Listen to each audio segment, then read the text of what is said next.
Hey, welcome back to Vegas Tips and Tricks video podcast number 2. That means it's time to play the Vegas Tips and Tricks podcast theme song. We're only going to play it once this time, so please enjoy. Here you go, everybody. Vegas Tips and Tricks, Vegas Tips and Tricks, Vegas Tips and Tricks podcast. All right, there you go. Enough of that nonsense. Welcome to all the new subscribers. We have had a great 6 weeks here on the YouTube channel. Gone from around 40, 50 subscribers up to over 160 subscribers. So as I want to do, I want to thank everybody who has subscribed and who's been watching the videos. So had some great numbers there, and I do appreciate that. As you can see, we have not changed. We are still doing this live cinema verite nonsense, one take, no editing kind of a format that has made this channel as mediocre as it has always been. Did go to Las Vegas last month. It's been over a month now, but it's the first time I've had a chance to visit with you all since I got back. Stayed up at the Orleans for a couple of nights, stayed at Caesar's Palace for the first time, and overall had an enjoyable time. The weather was pleasant. The gambling was not. I did not win a lot of money.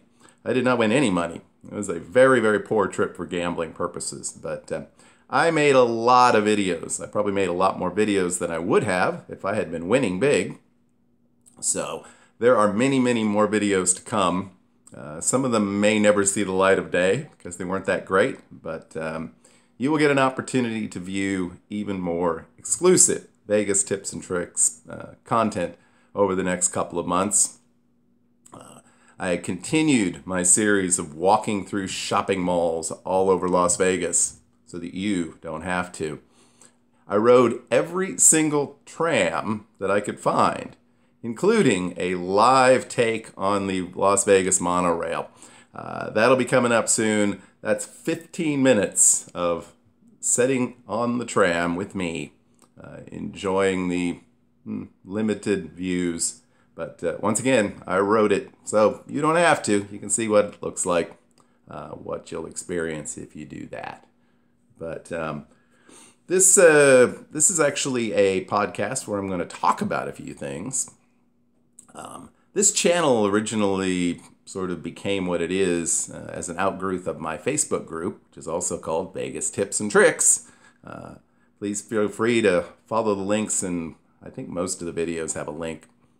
And join the group. I'll have to approve you, but of course I will approve you unless you're, I don't know.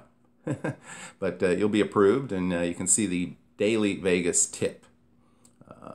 What I've been talking about over the last week or so is Vegas accommodations. Hey, time for a quick drink.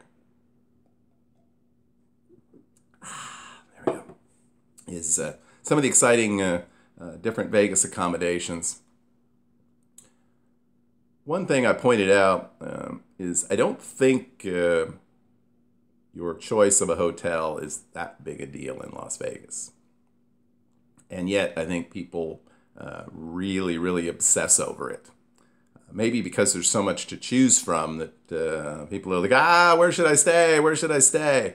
Other than how do I get a cheap flight? That's the second most common question people ask me about Las Vegas, and they do ask me about Las Vegas quite frequently.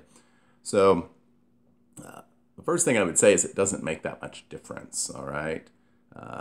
Unlike a lot of major cities where if you listed the top 20 hotels, they would be scattered all over the metropolitan area.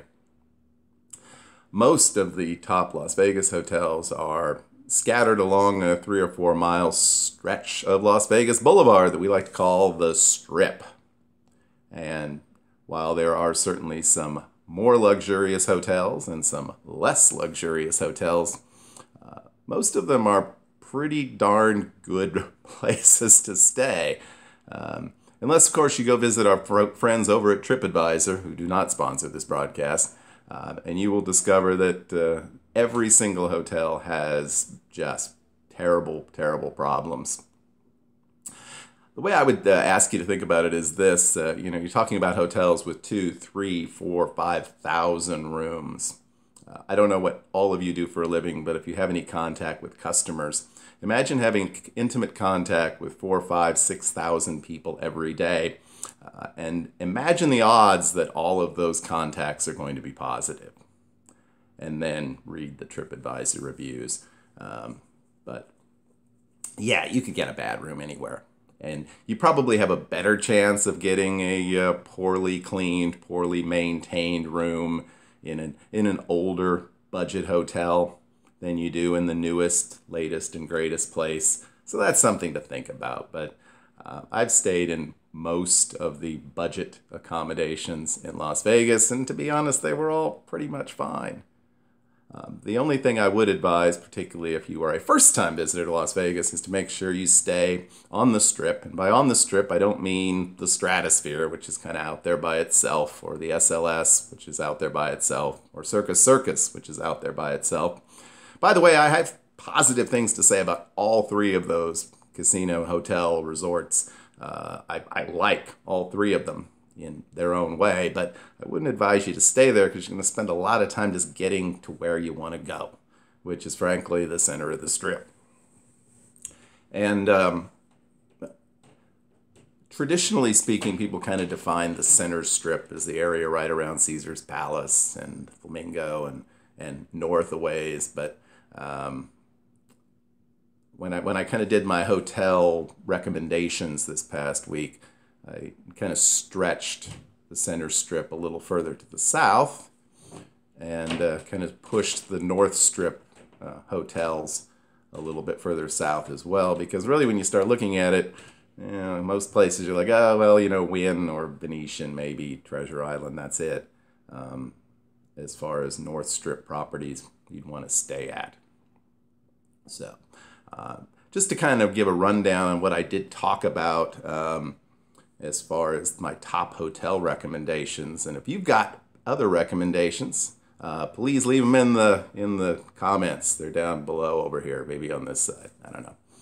But looking at the South Strip, which I guess would be traditionally the hotels sort of grouped around Tropicana and Las Vegas Boulevard, and I included all the way up to Monte Carlo, the new Park MGM, which, hey, thanks. I've had over 11,000 people have looked at my walkthrough video there at the Monte Carlo, soon to be Park MGM from January. So thank you so much. That really has been a huge video, the most popular video I've put up. But I'm actually kind of excited to see that place when it's finished.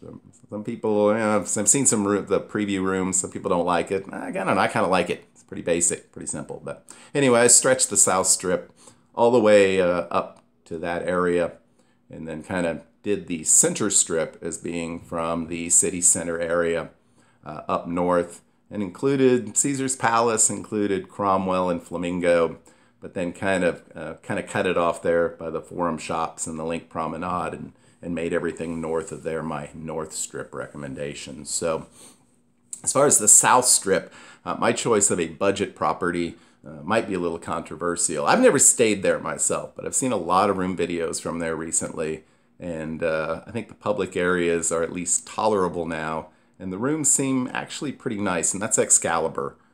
Typically Excalibur or Luxor will be the least expensive option in this part of the Strip. And the Luxor is doing a lot of room remodels right now. If you go on their website and you try to choose a room, I think one of the options is now a Cleopatra room, and those rooms are recently remodeled. But the Excalibur has done remodels more recently. And the rooms really are pretty nice, better than you kind of think they are. So that was my recommendation for a budget hotel. My recommendation for a luxury hotel is the Four Seasons on the top floors of the Mandalay Bay Tower. That is just a great brand, kind of a hidden away oasis from the rest of the madness of Las Vegas, and yet connected to Mandalay Bay, which I selected as my sort of best all-around bang for the buck property. I really like Mandalay Bay. I like to play there. It's just a nice property. It's very comfortable. It's very spread out. And if you're into pools, they've got a great pool, maybe one of the best pools in town. So those were my picks on the south end of the Strip. Again, I debated maybe New York. I feel like I really enjoy the casino at New York, and I do want to stay there one of these days. But I feel like they kind of need a refresh there. As far as Center Strip properties, my choices as far as a luxury hotel, again, kind of out there, was the Mandarin Oriental, which I think if you go on the hotel review sites, you'll find it probably gets the highest number of stars, but it's not a hotel people think about. Yet it's right there in the middle of everything. It's right next to Aria and Cosmo, reasonably close to Bellagio and Planet Hollywood and those places. So it's still in a great location. And again, this is an absolutely spectacular hotel brand that you can find all over the world. So that was my pick. And partially both the Four Seasons and the Mandarin Oriental pick were based on the idea that it's very, very difficult to provide an intimate level of luxury service to anyone when you're dealing with 4,000 and 5,000 rooms and you're running a casino and got 10 restaurants and 3 nightclubs. It's a nightmare, and it's just difficult to keep that level, the level of service that you might want in that situation. As to the Center Strip, this was the toughest thing to do because to me there were just so many great properties here. But my old standby traditional budget choice, my pick for everybody when you go to Vegas the first time, and if you can get in there for a good price, and that's a big deal till you do it, and that's Bally's. It is my understanding that they are now in the process of renovating the oldest tower, the Indigo Tower, once again. And from the pictures and videos I've seen, it looks like we're going to have kind of a very similar decor to what's already in the Jubilee Tower, which is where I stayed about 1.5 years ago and liked it very much. It's just a great location, and it's so inexpensive compared to the other hotels around there that you just can't beat it. As far as a bang for the buck, again, it won't surprise anybody that I selected Planet Hollywood as my best sort of value. But I could have picked a lot of places, really. You could pay a little bit more and have a great experience at Cosmopolitan or Aria. But there's kind of a budget element or a price element that's involved with even the bang for the buck thing. And Planet Hollywood's usually pretty inexpensive. I just really like the casino. It's small, but it's fun. There's a lot of good dining options around there. Miracle Mile has some nice places to eat. There's a video coming of Miracle Mile, by the way, so you'll want to hold your breath for that one. But anyway, so those were my picks on the Center Strip, but, they're just... The Flamingo's also a pretty good option as far as a budget hotel, but they need to do some work. They are doing some work, to be honest, so I expect over the next couple of years that's going to be a great choice as well. But there you go. As far as the North Strip, despite the the allegations, which appeared to be accurate against Steve Wynn, he built a hell of a hotel. And if you're going to stay somewhere on the North Strip and money is no object, stay at the Wynn, okay? I actually thought about picking the Trump Tower, but to me it's too far off the Strip. I mean, it's a good hike. So I don't even think I qualify the Presidential Tower as a Strip hotel. The Wynn is great. I just think my experiences with that hotel is just all positive as far as the way you're treated, the service, the maintenance. It's just top notch. So again, stay at the Wynn. Stay at the Wynn. So as far as a budget option, to me, the budget choice here was Harrah's. And Harrah's is a little bit ahead of the curve versus the Flamingo on remodel, because they are coming along pretty well. 1/2 of one tower is completely done now. I can't remember. The Valley Tower is what they call the rooms there. And they look very nice. So they're also in the process of remodeling. That is just a fun place. It's always busy. A lot of inexpensive food options. And it's so conveniently located. So that was the logic there. And bang for the buck, despite the fact that I was nearly kicked out of there in January for recording myself, I would still go with the Mirage. I'll tell that story someday, but I really do like that property, and it is one of the icons of Las Vegas, and it's reasonably priced these days. They've done some remodeling, reworking there. Some of the rooms are, not as great. You can get into sort of like the second category of room. That's better. The bathroom's a little bit bigger, but it's just a great property. And again, you just can't beat the location. So, and of course, we also covered downtown. Downtown, as far as a bang for the buck, I love the remodeled Cal.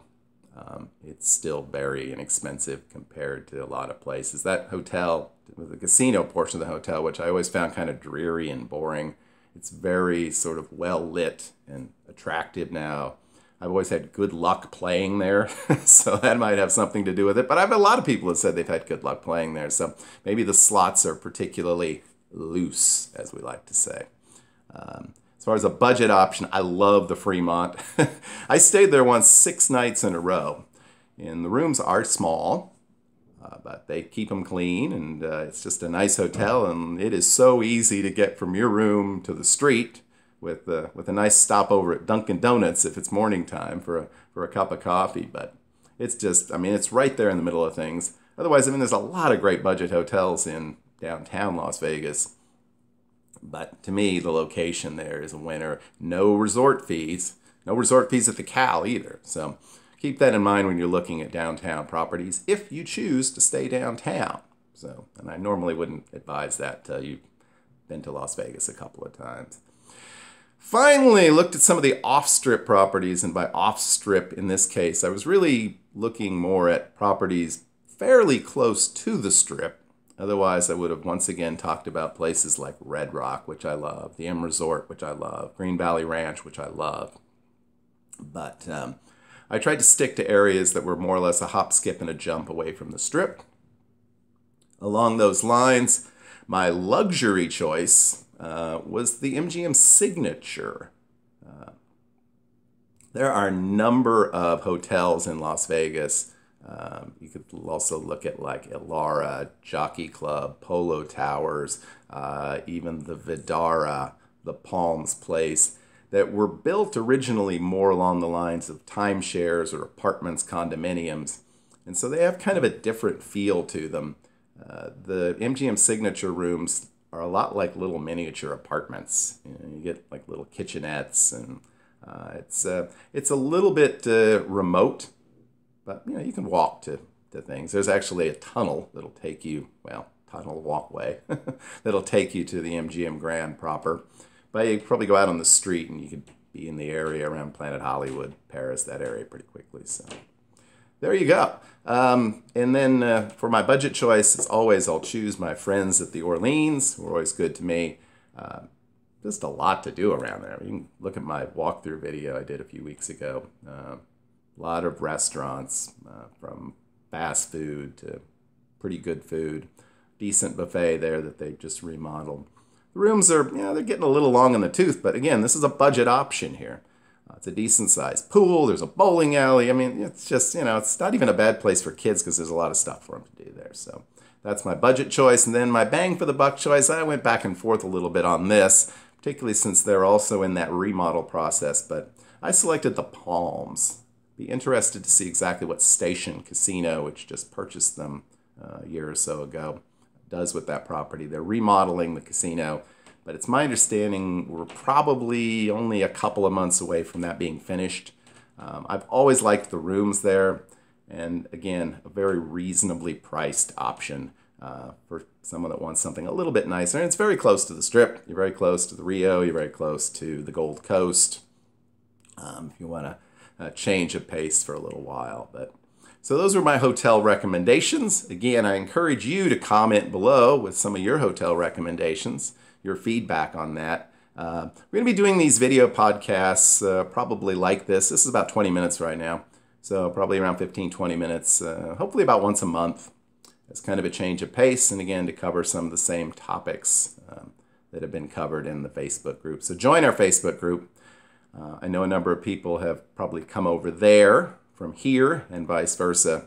So once again, thanks so much for watching. Please like this video even if you don't really like the bizarre lighting and the beer cans or beer bottles in the background or the fabulous theme song. Yeah, whatever.